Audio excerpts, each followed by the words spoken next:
Be ready. 15 seconds to go.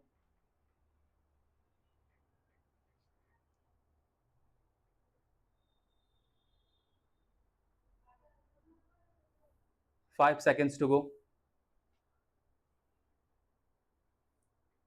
Sir, this bill tries to give capital punishment for food offences.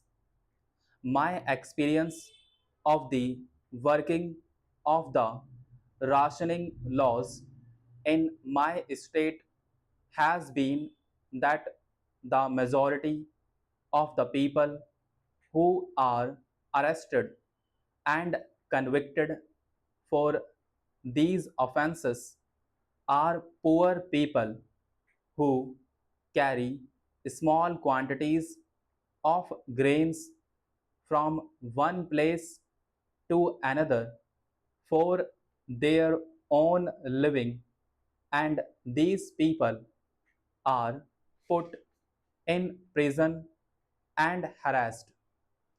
I have not yet known of any large number of really big merchants who are really responsible for the black market in these food grains being brought to book.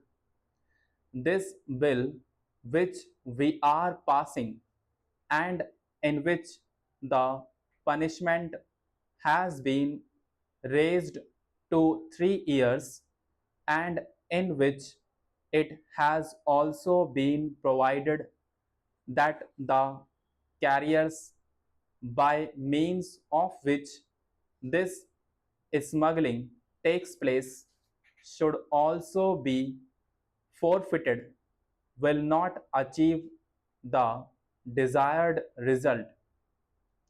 I very much doubt if many trucks and other big vehicles will be confiscated. What will really happen is that many block carts of the kishans will be confiscated and they will be harassed.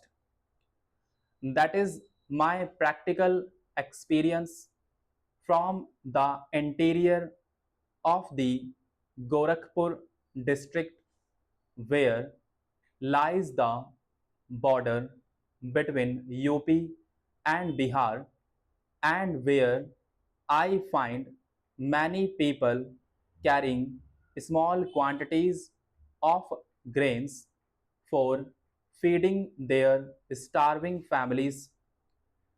Therefore, I am at a loss to know what to do, whether to support this bill or not. The purpose is laudable, but I know from experience that it will not stop black market, because the source at which the black market begins is not affected by this bill. I would not be exaggerating if I say that if every supply officer in whose area black market is found to exist were held responsible for it and were given deterrent punishment, the black market would stop. But by catching small people and giving them deterrent punishment, I do not think you will be really solving this problem. I would have, in fact, suggested that nobody who is found carrying small amount of grains, say up to 20 kg, for consumption should be punished under this new law. That would at least save the people who commit these offenses mostly out of ignorance and sometimes out of dire necessity, but the bill will really be used against them in order to show that the number of convictions for food offenses are so great which could never be imagined. Mr. Vice Chairman, sir, I rise to support the General Insurance Business Nationalization Amendment Bill 1989. Sir, the general insurance industry is one of the profit making enterprises in the public sector with a sizable contribution to socially oriented schemes. As the bulk of the population of the country lives in rural areas, the special target area for concentrated action on the part of the general insurance business must also be directed towards villages. The emphasis so far given on urban areas with regard to general insurance may now be shifted to rural areas. It would be interesting to know if the Honorable Minister can give me the statistics on the percentage of business of the General Insurance Corporation in urban areas and what it is at present in rural areas. If these statistics are known, probably the government may be able to fix its attention on the rural areas also where general insurance is needed.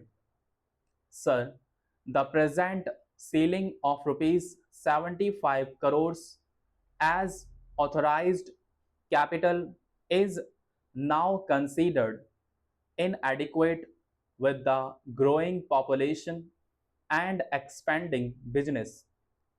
Therefore, through this bill, it is sought to be raised to rupees 250 crores. It is an increase of rupees 175 crores.